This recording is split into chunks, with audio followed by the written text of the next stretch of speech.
In Denver, on a typically windswept, blue-grooved mile-high track, Chase Sexton did what he needed to do.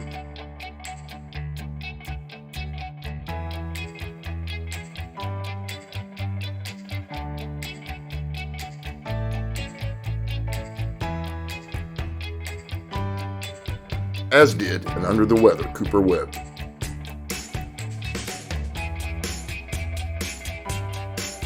Albeit with a transparent, yet understandable and undeniably substantial assist from teammate, training partner, and friend, Justin Cooper. Chase's predictable victory aside, the ride of the night was undoubtedly the younger of the Coopers. From a poor start, working his way into contention, and then capturing a podium, fending off the efforts of Malcolm Stewart in the waning moments. All the while, being sure not to thwart in any way the elder Coop's championship run. Sexton got as aggressive with Webb as we've ever seen from Chase, and it was pretty aggressive. By no means a T-bone, but he did smash right into Webb's leg. Looked innocuous in real time, but from certain angles, replayed, yeah. For Sexton, that's a lot. It's not over, so this observation will largely keep until after the final round. But had Chase been aggressive like that throughout the season, it might have offset in some way his mysterious mishaps, the lapses in judgment and execution that inarguably cost him his second championship, and allowed Webb to put a stranglehold on his third.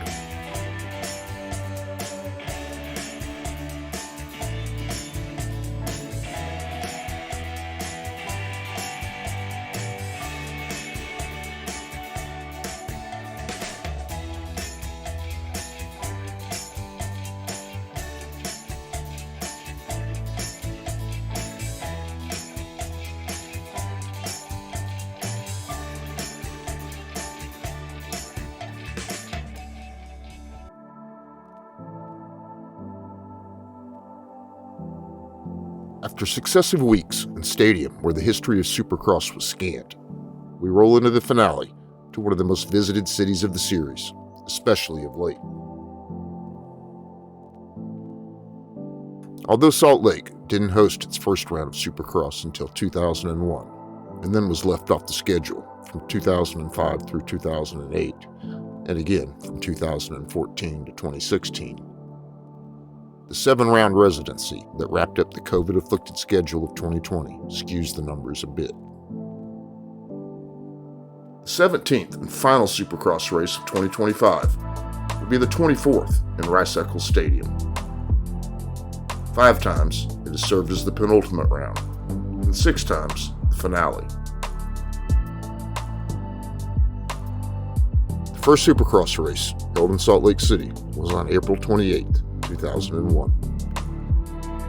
Ricky Carmichael had clinched his first title the race before over Jeremy McGrath and would win the first Salt Lake City Supercross on the Kawasaki, his 14th career victory at the time. Toward the gate, number 4, Ricky Carmichael, as we get set for our main event. That's David Villeman with number 934 right behind him. Jeremy is already at the gate.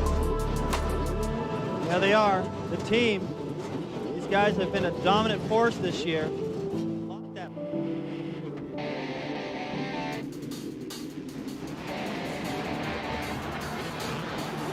Jeremy McGrath gets the whole shot, but old Les Raleski got pinched into a hay bale. Unbelievable. McGrath, he got the start he needed, and I'll tell you what, he moved over quite a bit on everybody. I think I'd have done the same thing if I was in his shoes, but Ezra got the short end of that deal. So McGrath gets the SFX.com whole shot money. It's McGrath, Ricky Carmichael, Kevin Windham, Tim Ferry. They're all right there.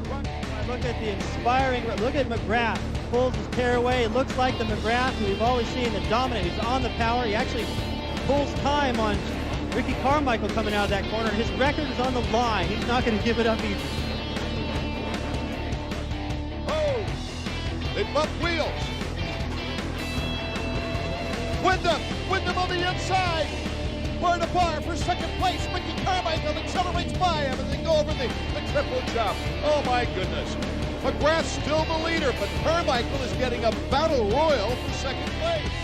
Fix that problem. Look at Ferry. Ferry puts the block pass on Wyndham. We've got a four-way battle for the lead, really. And the remarkable fact is, Carmichael's in fourth now, David. This may be the end of his streak. How the heck is he going to get around these three guys? Here's how Ricky got dropped. He made a mistake, wasn't able to do the triple. So there goes Ferry. Watch Wyndham sneak in there. Drops him to fourth. And he makes the pass on Jeremy. Now look out. That's a sign that Ricky wants to make his move. He's recovered. It was only a mistake, right? Coming down this straightaway. He actually jumped too far off of that right there. Couldn't use his triple. But he's recovered. So he is not over yet. But Ferry is pulling away. Ricky can see that. He's got to get around Wyndham and try to catch him. Jeremy couldn't do anything about Ferry in the heat race. He pulled away. And Tim Ferry is leading. Wyndham in second. Carmichael in third. Now, I think the odds have got to be swinging toward number 4. They do. I think he's in better shape than both these guys. I'm not saying these guys are not in shape. Wyndham may be in the best shape of the year right now. Ferry obviously is in good shape. He wouldn't have been able to have such a strong heat race and then follow that up with the way he's ridden so far here. I think Ricky has got a little bit more under the hood than these guys do in the physical training. We've seen it all year. You see the Honda interval. Wyndham is picked up on Tim Ferry. Here comes Wyndham. Fishtailing. You can, says the sign. Wyndham makes the pass. Here comes Ferry back again. The lapper gets out of the way wisely. Wyndham bar to bar down with Ferry down the loops. The timing section. Kevin Wyndham has taken the lead. Carmichael is in striking position. Ferry back again. Rubbing plastic. Carmichael right there. Wyndham off the plateau. Wyndham on the triple. Ferry couldn't triple. And Carmichael moves into second. Can you believe this kid? I'm impressed with Wyndham right now. Let me tell you, this is an excellent ride for him. But still, the resolve of Carmichael, I mean, it looked like when he got dropped to fourth, that was it. Let him fight back. Here comes Carmichael in the loops. Will we have a fourth leader in this race? McGrath led the first 5 laps. Ferry took over, then Wyndham. Wyndham block passes on Carmichael. Carmichael to the inside. Ricky Carmichael finally takes the lead. The checkers for Carmichael. He keeps the streak alive. And still, we have only 2 winners on the season. Ricky Carmichael gets one closer to Jeremy McGrath's seasonal win records. Tim Ferry, he becomes only the 6th rider this year to get on the podium. But that was definitely wild. A lot of passing going on, a lot of mistakes on my behalf. And, you know, I think I was able to stay strong there at the end. I think that's what pulled me through. He will also win the 2002 Salt Lake Supercross, this time on a Honda. A win here tonight for number 4, Ricky Carmichael, would give him his 10th of the season and become the only rider besides Jeremy McGrath to win in double digits in back-to-back seasons. Ricky Carmichael wins back-to-back championships. Ricky Carmichael is the first Supercross champion on Honda since Jeremy in 1996, and this young man is one happy rider. Before Chad Reed and Kevin Wyndham won in 2003 and 2004. After a 4-season hiatus, the series returned to Salt Lake as the penultimate round from 2009 through 2013, and then again in 2017 and 2018.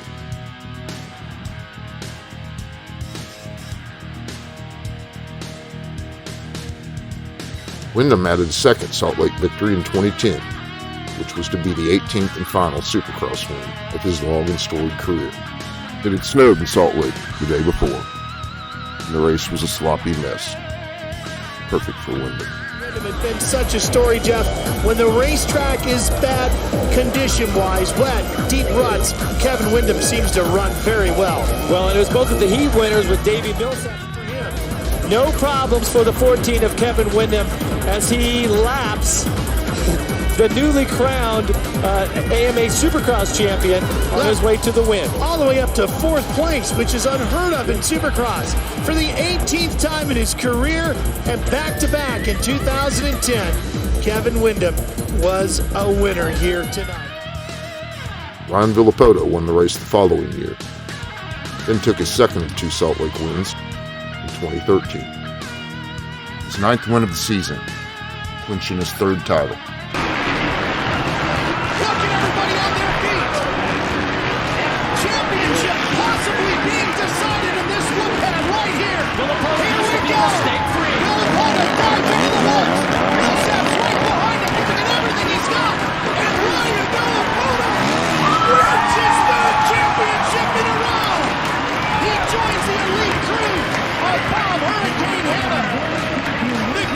Supercross, Jeremy McGrath, and the greatest of all time, Ricky Carmichael, as the only full rider in Monster Energy Supercross history to win 3 titles in a row.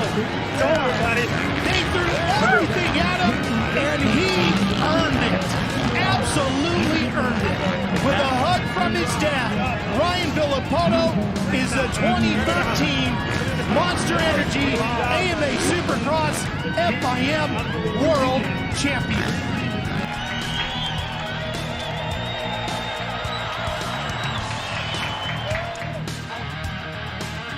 Eli Tomac won the 2017 return race, and Marvin Luskin won in 18. Then, after a 1-year hiatus, Salt Lake hosted the last 7 rounds of the 2020 COVID-altered season, and a residency that skews statistics and riders' records. Cooper Webb is the winningest racer in Salt Lake, but 3 of his 4 wins came during that residency's run. And he would also win the second of 2 races held there in 2021 in the season finale, on the way to his second Supercross crown. Zach Osborne also took his one and only 450 Supercross win in 2020, before going on to win the outdoor title later that summer. More recently, very much absent Jet Lawrence captured his second 250 Supercross championship in 2023 and snared his first 450 crown there in 2024. Sexton won the battle that night while losing the war. Shades of things to come.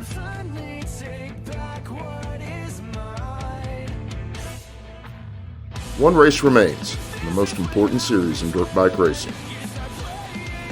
Cooper Webb needs only a 5th place finish to secure a 3rd championship crown, which places him in rare air indeed.